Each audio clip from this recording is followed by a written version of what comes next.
Mesdames et messieurs, bonjour et bienvenue sur un nouvel épisode de notre message. Aujourd'hui, nous allons continuer dans le message intitulé Les 6 composantes du feu spirituel, toujours avec l'apôtre Michael Oropo. Alors, chers frères et sœurs, afin de pouvoir accomplir nos devoirs en tant que chrétiens envers le royaume de Dieu, nous avons besoin du feu. Nous avons besoin de la puissance de Dieu en nous. Maintenant, on va se poser la question ou alors on va découvrir ce que c'est que le feu. Parce que dans la première partie de notre message, nous avons énuméré les 6 composantes du feu et leur mission, leur rôle, d'accord, dans notre corps et dans notre vie spirituelle. Aujourd'hui, nous allons alors découvrir ce que c'est que véritablement le feu. Le feu n'est pas juste quelque chose qu'il faut porter pour se pavaner ou pour se montrer. Quand tu rencontres un homme qui est rempli du feu de Dieu, tu vois que l'amour de Dieu est plein en lui. Il démontre aisément, de par ses actions et par sa vie et tout ce qu'il fait, tu vois clairement combien l'amour de Dieu déborde en lui. Sa passion pour les choses de Dieu déborde, est tellement visible et palpable. Il est toujours après les choses du royaume. Il s'investit corps, esprit, âme, toutes ses ressources dans tout ce qui concerne le royaume de Dieu. La Bible déclare ceci: je te cherche au point du jour, car mon âme a soif de toi et ma chair languit après toi, dans une terre aride et altérée sans eau, pour voir ta force et ta gloire, comme je t'ai contemplé dans le lieu saint, car ta bonté est meilleure que la vie. Alléluia. Quand vous arrivez au point où votre âme cherche tout le temps la présence de Dieu constamment, vous arrivez à un point où votre âme a tellement soif, votre âme ne fait que désirer la présence de Dieu. Sache qu'à ce moment-là, tu es vraiment prêt ou que tu es disposé à recevoir le feu de Dieu. Dans Jean 2,17, Jésus a dit que le zèle pour les choses, le zèle pour les affaires de la maison de mon Père. Jésus-Christ a dit que ce zèle l'a consumé. Alors, ma question pour vous est celle-là a été la dernière fois où vous êtes engagé dans une veillée de nuit de prière tous et que vous n'avez pas prié parce que vous allez à une conférence ou parce que vous devez prêcher quelque part ou parce que vous désirez avoir quelque chose ou parce que vous voulez que Dieu vous fortifie ou que vous désirez l'onction ou la grâce peut-être parce que vous devez aller prier pour quelqu'un, etc., etc.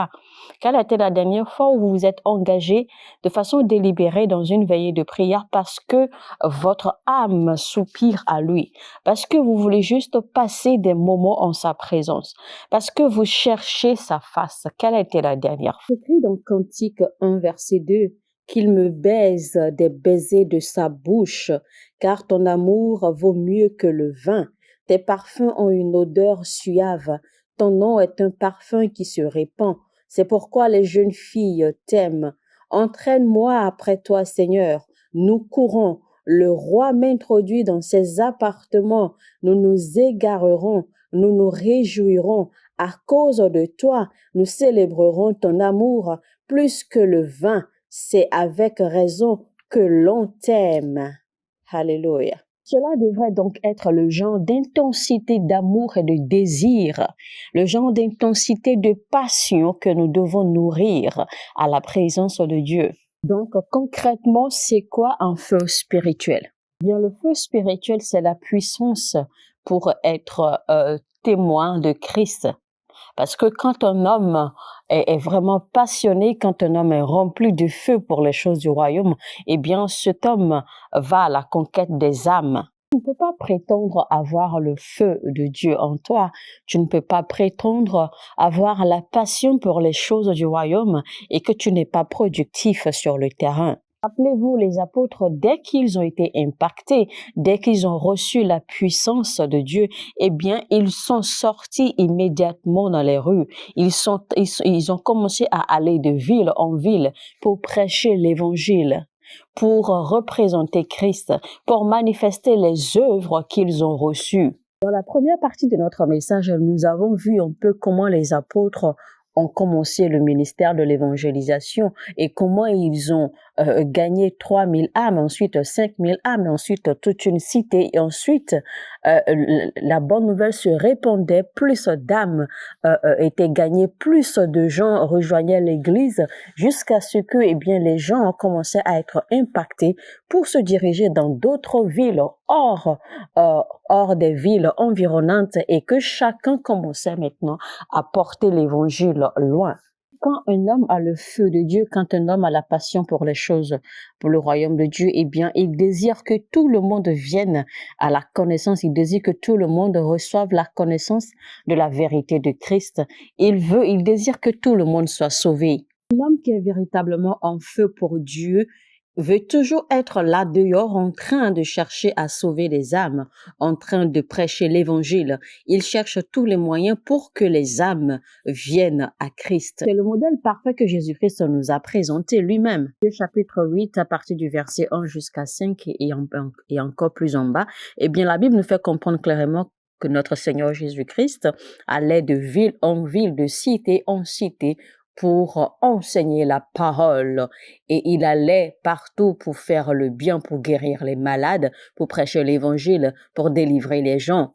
Donc, si on doit définir bibliquement le feu spirituel, on peut dire que le feu spirituel bibliquement, premièrement, c'est la passion pour Dieu. Deuxième sens, c'est également la passion pour les âmes. Deuxième définition biblique du feu spirituel, c'est avoir cette passion pour la pureté, avoir cette flamme qui brûle pour la pureté. Vous savez que malheureusement, cette génération fait face à ce gros problème de pureté. Vous voyez des gens qui prient, qui sont capables de prier pendant longtemps, qui sont capables de prier pendant des heures. Des gens qui sont capables, de faire des exercices spirituels intenses et de tenir longtemps. Mais en cachette, vous les voyez vivre, avec différents vices, avec différents plaisirs de la chair dans lesquels ils sont engrugés, dans lesquels ils sont emprisonnés. Malheureusement, quand nous sommes rassemblés à l'église, nous jouons tous au sein. Mais quand on se retrouve dehors, notre vie devient autre chose. Et malheureusement, la plupart pensent en fait qu'ils vivent secrètement, ou qu'ils arrivent à cacher leurs péchés, ou qu'ils arrivent à couvrir leurs péchés. Mais ce qui n'est pas malin, parce que même si les êtres humains ne voient pas les actes que vous commettez ou les actes que nous commettons en cachette, si on doit vous ouvrir les yeux spirituels pour voir le nombre d'êtres vivants, qui vous observent et qui sont témoins de chacun de vos actes, vous serez surpris. Parce que même si les êtres humains ne vous voient pas, les anges vous voient, les esprits vous voient, Dieu vous voit, la nature vous voit, les astres vous voient, les luminaires vous voient. Et il ne faut surtout pas se leurrer, penser que vous allez pouvoir manager vos péchés ou vos addictions ou vos faiblesses, alors que vous êtes toujours en mesure de prier en langue, prier en esprit pendant des heures, vous vous amusez. Vous vous trompez. En réalité, si vous recevez vraiment le feu de Dieu, parce que quand le feu de Dieu descend, le feu de Dieu agit comme un élément ou comme un médicament qui purge, parce que le feu de Dieu va purger votre esprit, le feu de Dieu va purger votre âme jusqu'à la profondeur. La Bible dit dans le livre de Malachie 3:2 que le feu viendra comme le feu du fondeur. La Bible dit, là, il sera comme le feu du fondeur, comme la potasse des foulons. Il s'assiera, fondra et purifiera l'argent. Il purifiera les fils de Lévi, il les épurera. Il les épurera comme on épure l'or et l'argent, et ils présenteront à l'Éternel des offrandes avec justice. Zacharie 13:9 dit, je mettrai ce tiers dans le feu. Je le purifierai comme on purifie l'argent. Je l'éprouverai comme on éprouve l'or. Il invoquera mon nom et je l'exaucerai. Je dirai, c'est mon peuple, et il dira, l'Éternel est mon Dieu. Donc, peu importe ce que tu fais, peu importe ce que Dieu fait à travers toi, tant que tu vis toujours dans l'iniquité et dans le péché, dans l'impureté, tu n'as pas encore le feu de Dieu. Parce que si effectivement tu as le feu de Dieu en toi, eh bien le feu de Dieu en toi va faire que, enfin le feu de Dieu en toi va tuer tout appétit, d'accord, ou toute aisance que tu auras, même devant l'iniquité ou devant le péché. C'est-à-dire que le feu de Dieu, en fait, en toi, va t'épurger de sorte que tu seras toujours mal à l'aise partout où tu entres, dans n'importe quel environnement, n'importe quelle atmosphère où tu sens l'impureté, où tu sens l'iniquité, tu ne seras pas à l'aise. Tu seras toujours irrité et repoussé par tout ce qui est impureté et iniquité. Donc, quand le feu de Dieu vous purge, eh bien, vous n'allez pas seulement être irrité par le péché ou l'iniquité, mais vous allez complètement le haïr. Rappelez-vous, la Bible dit en fait que si tu apportes l'offrande à l'autel et que tu te rends compte, que tu te rappelles que ton frère a quelque chose contre toi, eh bien la Bible recommande de déposer l'offrande à l'autel et d'aller faire la paix avec son frère afin de revenir pour faire ses offrandes et ses sacrifices afin que ces offrandes soient acceptables, agréables à l'Éternel. Pourquoi? Parce que l'Éternel, en fait, met un accent particulier sur la pureté. Vous voyez, jusqu'à ce que l'Éternel mette l'accent sur la pureté du cœur. Vous voyez combien la pureté, d'accord, est très, très importante aux yeux de Dieu. De sorte à ce que Dieu lie même la pureté aux offrandes, parce que on ne parle pas seulement de la pureté ou d'être loin des actes charnels, par exemple, parce que quand on parle d'iniquité et de péché, en fait, ce n'est pas juste les actes charnels, c'est tout ce qui peut entraver votre relation avec l'Esprit de Dieu. Donc, votre cœur doit être pur, vide de sentiments, vide de ressentiments, vide de malice, vide de colère, vide de tout ce qui peut être négatif comme émotion. Donc, votre corps, votre esprit, votre âme doit être pur. Quand vous vous présentez devant l'autel de l'Éternel avec les offrandes et les sacrifices, voilà ce sur quoi Dieu est en train de mettre l'accent. Donc, vous voyez combien la pureté est importante dans tout ce que nous faisons. C'est pour vous dire aussi que l'impureté et le feu de Dieu ne peuvent jamais cohabiter ensemble. Donc, un homme qui a encore de l'iniquité en lui, et qui est toujours utilisé, d'accord, par Dieu pour faire des œuvres, pour manifester sa puissance, etc. Cet homme peut toujours être utilisé par Dieu comme instrument, comme vase pour toucher les vies. Mais cet homme n'est toujours pas encore en feu. Pourquoi? Parce que le feu ne peut pas s'installer, le feu ne peut pas rester en cet homme parce que il y a encore de l'iniquité, il y a des malices, il y a de petits trucs, d'accord, qui entravent, eh bien, une relation parfaite, d'accord, entre cette personne et l'Esprit de Dieu. Et c'est tout ça qui fait que vous allez voir qu'aujourd'hui, malheureusement, eh bien, beaucoup de prédicateurs, eh bien, nous prêchons, beaucoup savent comment prêcher, d'accord, beaucoup savent comment toucher le cœur des gens, et etc. Mais nos prédications n'ont plus de poids. Parce que même quand les paroles sortent, même quand les enseignements sortent et que les gens les reçoivent, eh bien, les enseignements ne pénètrent pas l'âme des gens. Les enseignements ne pénètrent pas l'âme de ceux qui écoutent. Donc, les gens reçoivent le message, les gens nous écoutent, mais ils ne sont pas véritablement impactés. Ils ne sont pas véritablement transformés. En fait, ils reçoivent, d'accord, ce qu'il faut recevoir à l'instant. Ils reçoivent la puissance à l'instant. Mais une fois qu'ils se séparent de la présence de Dieu, eh bien, le message ou l'enseignement qu'ils ont reçu, ce qu'ils ont reçu en réalité n'impacte plus, d'accord, ou ne cause pas de transformation dans leur vie. La passion dont nous parlons ici, c'est cette passion, ce feu qui brûlait, d'accord, en nos pères spirituels, nos pères dans le Seigneur, nos pères dans la foi qui ont écrit des livres, qui ont écrit des sermons qui n'ont même pas besoin de prêcher eux-mêmes, des livres, des sermons que quand vous lisez, eh bien, votre cœur est touché, votre âme reçoit le message en profondeur et votre vie est transformée. Votre esprit est bouleversé par ce que vous lisez. Parce que ce que vous lisez, en fait, est la vie et un esprit qui vous pénètre pour commencer à forcer un changement en vous, tel point que l'on se demande quel est ce poids ou quel est cet étrange feu ou quelle est cette onction étrange, d'accord, que nos pères dans la foi portaient dans leurs serments. En fait, c'est parce que ces hommes, nos pères dans la foi, d'accord, connaissaient l'importance de la pureté.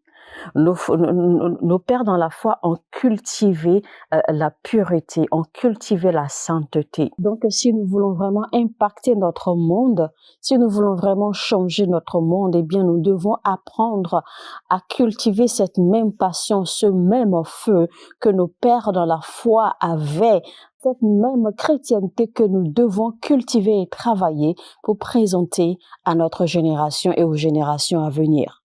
Alors, voyant l'importance du feu, comment alors aiguiser le feu du réveil, c'est-à-dire le feu d'un réveil spirituel?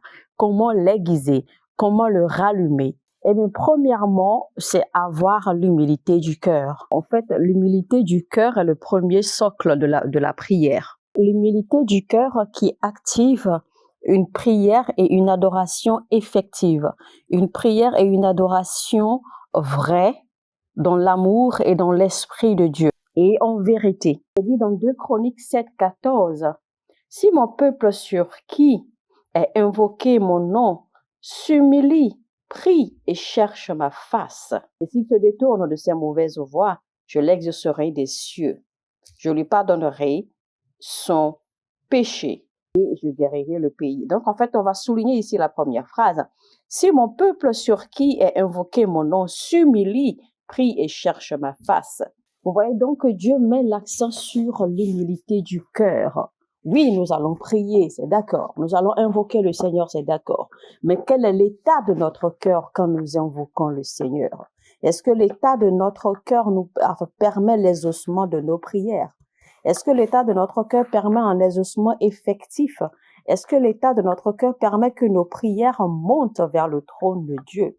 Donc, Dieu met l'accent sur l'humilité du cœur. Donc, la première chose que Dieu va regarder, d'accord, pour permettre en fait l'activation du feu, du réveil spirituel, eh bien, c'est l'état du cœur, l'humilité du cœur. Donc, si notre cœur n'est pas suffisamment humble, d'accord, au milieu de nos engagements pour avoir le feu de Dieu, eh bien, il ne pourra pas avoir un réveil spirituel. Parce que malheureusement, aujourd'hui, eh bien, nous faisons tout ce qui est bien, nous faisons tout ce qui est bon aux yeux de Dieu, mais nous faisons ces choses et notre cœur n'est pas aligné, notre cœur n'est pas suffisamment en accord avec nos actions. Et donc, quand notre cœur n'est pas aligné, quand notre cœur n'est pas suffisamment humble, eh bien, nos actions ne porteront pas de fruits, malgré ce que nous faisons, malgré l'intensité et le poids de ce que nous investissons, d'accord, dans le royaume de Dieu ou dans le corps du Christ, tant que notre cœur, la posture de notre cœur n'a pas changé. Le premier péché que Dieu a rejeté, le premier péché qui a irrité Dieu dans toute l'histoire de la Bible, eh bien, c'est l'orgueil. Vous allez voir en fait que eh bien, Satan était, d'accord, assis avec Dieu, parce que Satan, il était la lumière. Et donc, c'est la fierté qui a fait que Satan a été basculé, il a été jeté sur terre. C'est à cause de l'orgueil qu'il a perdu son trône. Il a perdu sa position, d'accord, dans le ciel. Il a perdu sa position au milieu des anges. Rappelez-vous également qu'il est écrit dans la Bible que Dieu est l'orgueil et qu'il fait grâce à ceux qui s'humilient. Il est écrit clairement que Dieu n'aime pas l'orgueilleux, mais qu'il fait grâce à celui qui est humble. La deuxième chose qui sponsorise un réveil spirituel authentique, eh bien, c'est la repentance sincère. Je ne parle pas ici, d'accord, de cette repentance semblante que nous avons l'habitude de faire devant Dieu. Et nous pensons que nous sommes malins. Parce que normalement, quelqu'un qui se répand ne retourne plus à ses vomis.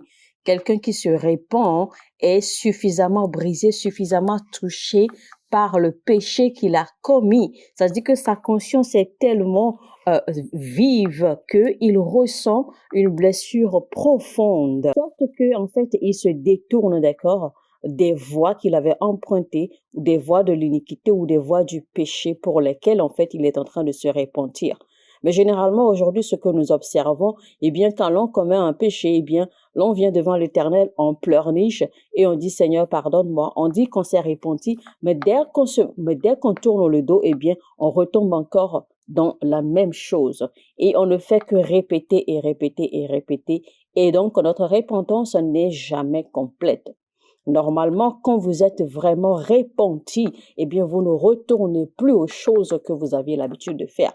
Parce que quand vous êtes vraiment repenti, l'Esprit de Dieu vous brise. L'Esprit de Dieu vous fait ressentir la douleur de ce que vous avez fait. Et cela vous convainc, cela convainc votre esprit. Vous êtes convaincu dans votre âme que vous ne devez plus retourner, d'accord, aux choses passées ou aux choses que vous aviez l'habitude de faire ou à cette chose pour laquelle vous êtes en train de vous repentir. Si l'on veut vraiment assister à un réveil spirituel, eh bien, nous devons être prêts à humilier notre cœur, d'accord, au lieu de la prière. Et si on doit revenir au même verset de 2 Chroniques 7, 14, eh bien, ce verset dit clairement, « Si mon peuple sur qui est invoqué mon nom s'humilie, prie et cherche ma face, et s'il se détourne de ses mauvaises voies, je ferai des cieux. » Vous voyez? Donc, il y a lieu de se détourner de ces mauvaises voies. Il y a lieu de se détourner de l'iniquité, du péché, de tout ce qui est négatif, d'accord, qui pourrait entraver notre relation avec l'Esprit de Dieu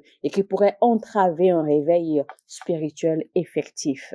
Il doit donc avoir une repentance sincère. Troisième précurseur, le troisième élément précurseur au réveil spirituel effectif, eh bien, c'est de chercher et trouver la révélation de la parole de Dieu. Psaume 80, verset 18 dit, « Fais-nous revivre, Seigneur, et nous invoquerons ton nom. Nous revivre, Seigneur, et nous invoquerons ton nom. » Alors, comment est-ce que le Seigneur va-t-il nous faire revivre? Ézéchiel 2, verset 2. « Dès qu'il m'eut adressé ces mots, l'Esprit entra en moi et me fit tenir sur mes pieds, et j'entendis celui qui me parlait. » Ceux qui ont vraiment le feu, d'accord, pour Dieu, tous ceux qui sont vraiment passionnés et remplis du feu pour le royaume de Dieu, eh bien, ils sont saturés de la parole de Dieu. Pas seulement de la parole, mais ils sont saturés, d'accord, des révélations profondes cachées dans la parole de Dieu.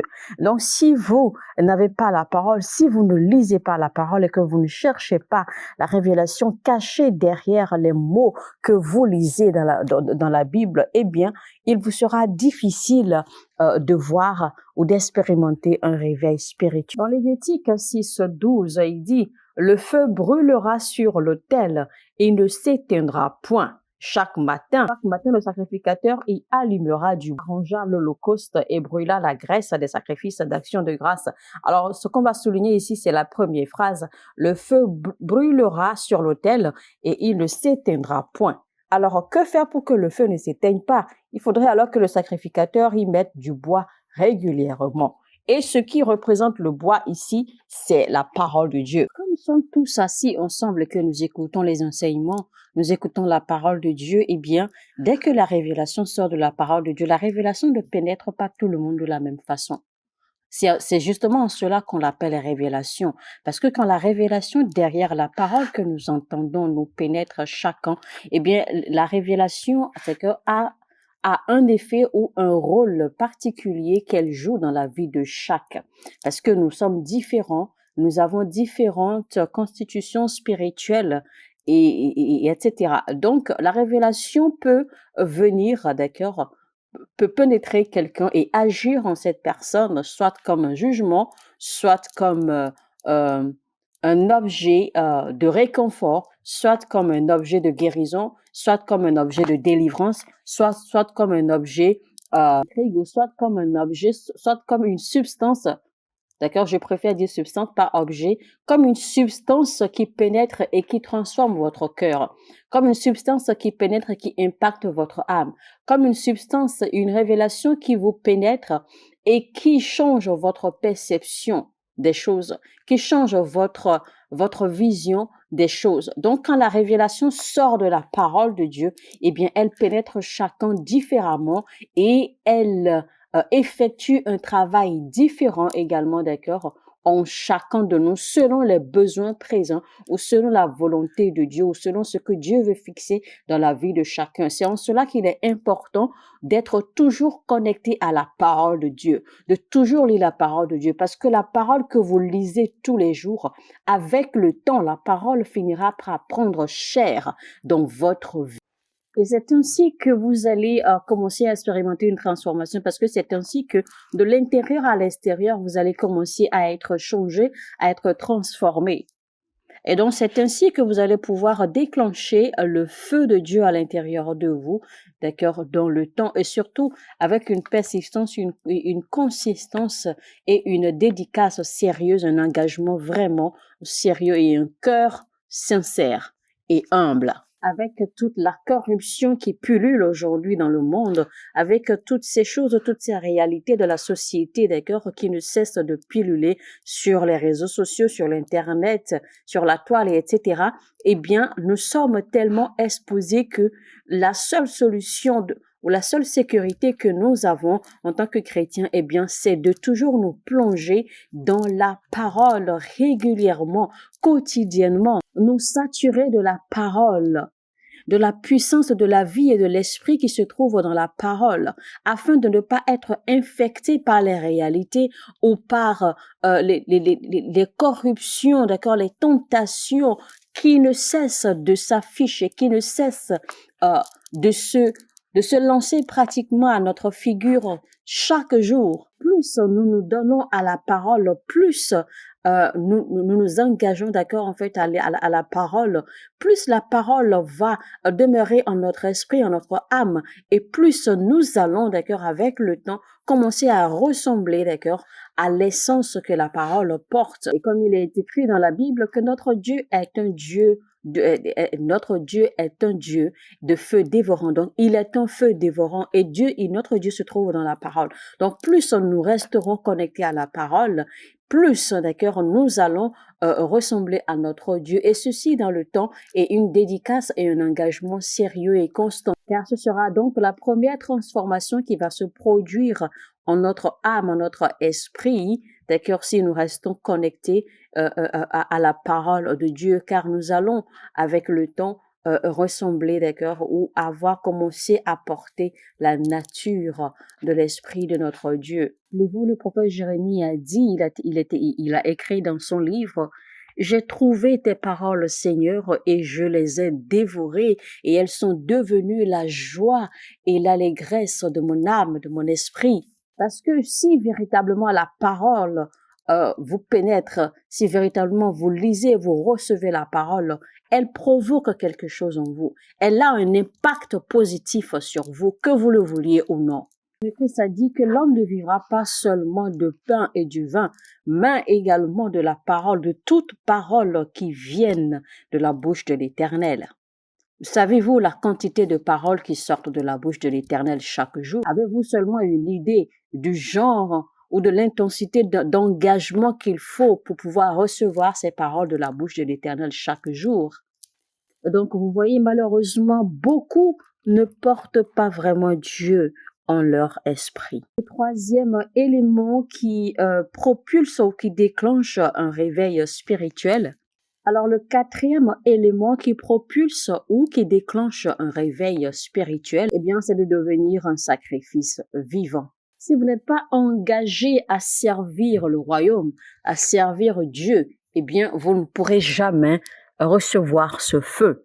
Si vous êtes seulement du genre à aller à l'église quand vous voulez, ou seulement à aller à l'église, vous asseoir, écouter la parole, donner les offrandes et puis repartir chez vous. Dans Lévitique 9, verset 22 ou verset 24, quand Aaron avait fini d'offrir les sacrifices, quand il avait fini d'offrir les offrandes et les holocaustes, et que Moïse et lui sont finalement sortis de la tente de l'Éternel, eh bien, la Bible déclare que le feu de l'Éternel est sorti et a consumé les holocaustes et les sacrifices. Donc, c'est pour dire que chaque fois que on parle de sacrifice, eh bien, on parle également de feu, parce que les sacrifices et le feu de Dieu sont liés. Donc, chaque fois qu'il y a sacrifice, eh bien, le feu est toujours attiré. C'est pour cela que Paul nous parle dans Romains 12, 1 à 2, il dit, je vous exhorte donc par les compassions de Dieu à offrir vos corps comme un sacrifice vivant, saint, agréable à Dieu, ce qui sera de votre part un culte raisonnable. Donc, si vous n'êtes pas disposé à être un sacrifice dans la maison de Dieu ou dans le royaume de Dieu, eh bien, vous n'allez jamais expérimenter ce feu de Dieu. Alors que le feu de Dieu est fait pour l'avancement du royaume de Dieu.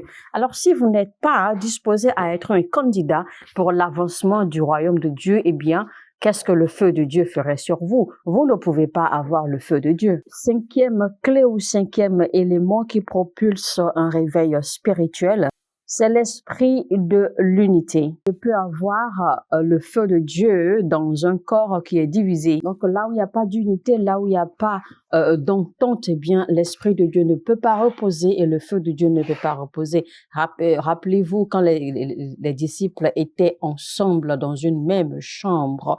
Acte chapitre 1, toujours Acte chapitre 2, vous allez toujours voir qu'ils étaient toujours ensemble et c'est là qu'ils ont reçu le feu. C'est là qu'ils ont reçu la puissance de Dieu.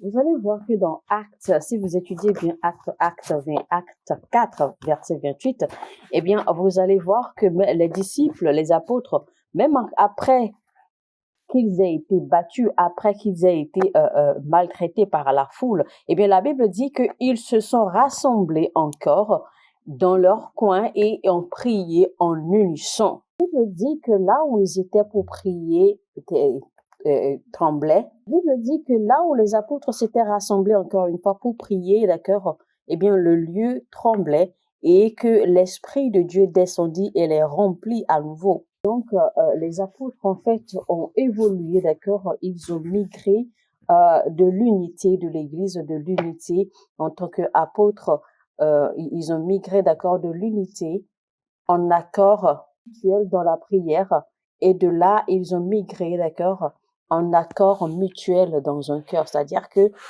leur esprit est devenu un, leur cœur est devenu un seul. Donc, ils avaient tous le même but, la même vision, les mêmes objectifs, les mêmes prières. Ils priaient et ils faisaient tout pour un et un seul objectif. Et il n'y avait pas de désaccord, il n'y avait pas de faille entre eux. Et c'est ainsi que la puissance de Dieu, le feu de Dieu reposait sur eux permanemment. Et si nous sommes véritablement prêts aujourd'hui dans l'Église, dans le corps du Christ, d'accord, à marcher avec Dieu main dans la main, à marcher dans les pas de Dieu, si nous sommes vraiment prêts à être disposés pour recevoir l'Esprit de Dieu, pour recevoir les instructions et pour nous préparer comme sacrifice vivant pour l'avancement de ce royaume de Dieu, eh bien, nous ferons mieux de travailler, d'accord, en fait, à bâtir l'unité au milieu de nous. Donc, si nous voulons voir, si nous voulons expérimenter le feu de Dieu, la puissance de Dieu, eh bien, nous devons être un, nous devons être unis. Et quand je parle de l'unité, en fait, je ne suis pas en train d'exclure nos diversités.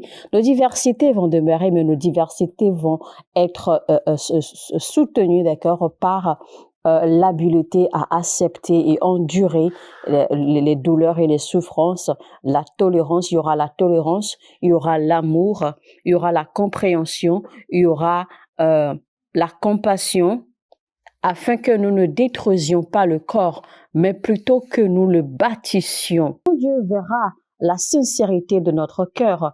L'une des façons dont il va poser son sceau divin, eh bien, c'est qu'il va libérer son feu sur nous. Bien, mesdames et messieurs, nous sommes à la fin de notre message. C'était donc la deuxième partie de notre message intitulé Les 6 composantes du feu spirituel.